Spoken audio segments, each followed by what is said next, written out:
Assalamualaikum warahmatullahi wabarakatuh. Alhamdulillah allazi khalaqal mauta wal hayata liyabluwakum ayyukum ahsanu amala.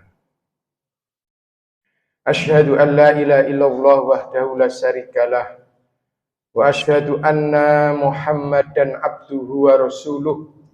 Allahumma sholli wa sallim wa barik ala Muhammadin wa ala alihi wa ashabihi wa man tabi'ahum bi ihsanin ila yaumiddin.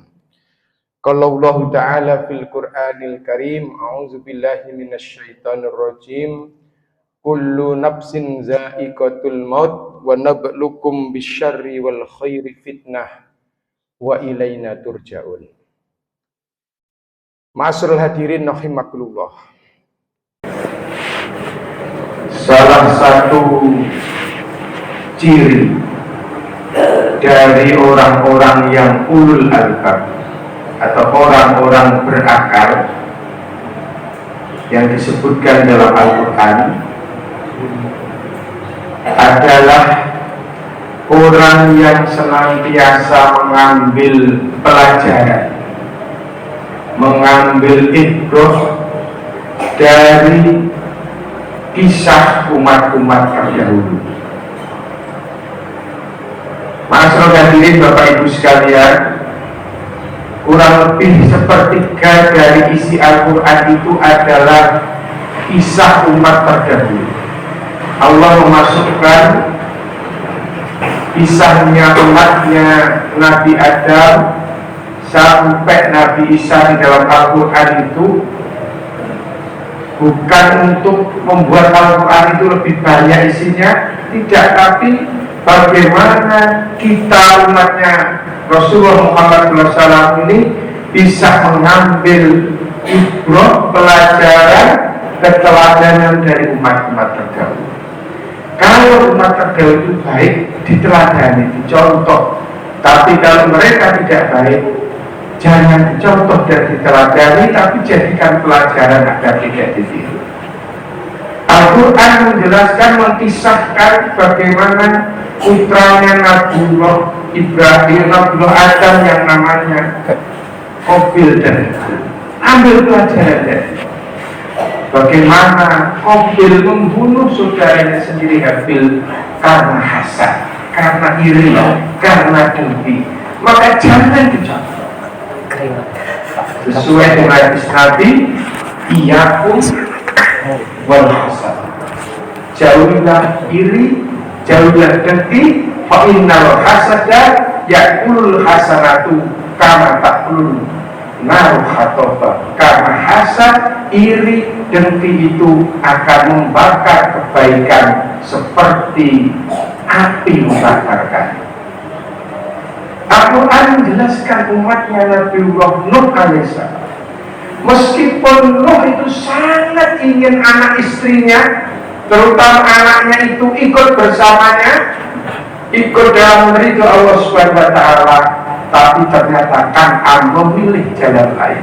Ini artinya keimanan itu murni, hidayah, nikmat pemberian Allah. Nyatanya Nuh tidak bisa mengimankan anak istrinya, Ibrahim tidak bisa mengimankan bapaknya. Rasulullah Muhammad SAW, meskipun beliau sangat cinta kepada pamanda Abu Thalib yang banyak membantu perjuangannya, tapi Rasulullah tidak bisa mengimankan pamanda sendiri, mengambil ibrah, pelajaran dari Al-Quran menjelaskan bagaimana kisahnya umat Nabi Lut yang lesbian atau homoseksual, senang kepada sesama jenis. Ambil keteladanan, jangan dicontoh. Kalau tidak ingin diajak oleh Allah Subhanahu wa Ta'ala, kenapa tidak mengambil itu malah sekarang mau dilegalkan hubungan sesama jenis itu? Pada sejarah telah memberikan contoh umatnya Nabiullah Lut alaihissalam diajak oleh Allah karena suka kepada sesama. Al-Quran memberikan keteladanan umatnya Nabi Syuaib, diajak oleh Allah karena curang dalam hidupnya. Kalau menimbang untuk dirinya sendiri ingin dikasih yang banyak, tapi kalau menakar atau menimbang untuk orang lain dikurangi. Curang dalam perdagangan, diajak oleh Allah. Maka kita disuruh mengambil ibrah pelajaran dalam hidup di dunia ini, terutama perdagangan, usaha, bisnis, atau segala aspek kehidupan ini. Jangan berlaku curang, tapi berlakulah jujur. Sejarah mencatat Fir'aun, penguasa yang sangat-sangat zalim, sampai mengaku dirinya itu Tuhan. Saking ingin lamanya berkuasa, bayi-bayi laki-laki yang baru lahir disuruh membunuh. Potret pemimpin yang sombong, yang semena-mena, yang jahat, jangan diteladani, karena akhirnya ditenggelamkan oleh Allah. Tapi Al-Quran juga memberikan keteladanan pemimpin yang luar biasa, namanya Sulaiman. Meskipun hartanya banyak, punya kedudukan tinggi karena menjadi raja, punya ilmu yang banyak, tetapi beliau menjadi orang yang sangat bertakwa kepada Allah dengan mengatakan, hadza min fadli rabbi.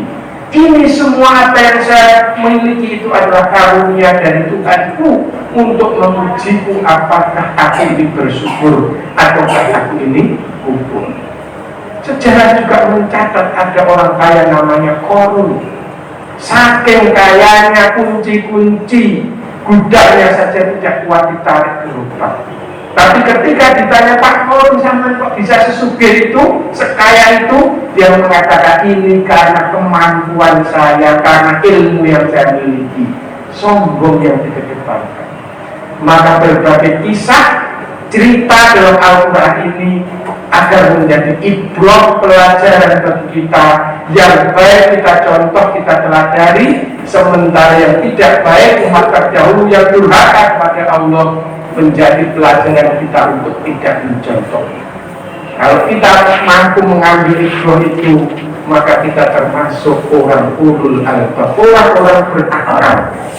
Karena sebagian atau hampir sepertiga Al-Quran itu isinya kisah umat terdahulu yang harus kita ambil iktibar atau keteladanan dari kisah-kisah tersebut. Semoga Allah Subhanahu wa Ta'ala menjadikan kita orang-orang yang selalu ulul albab dalam kehidupan kita. Nasrum minallah wa fathun qarib wa basyiril mu'minin. Wassalamualaikum warahmatullahi wabarakatuh.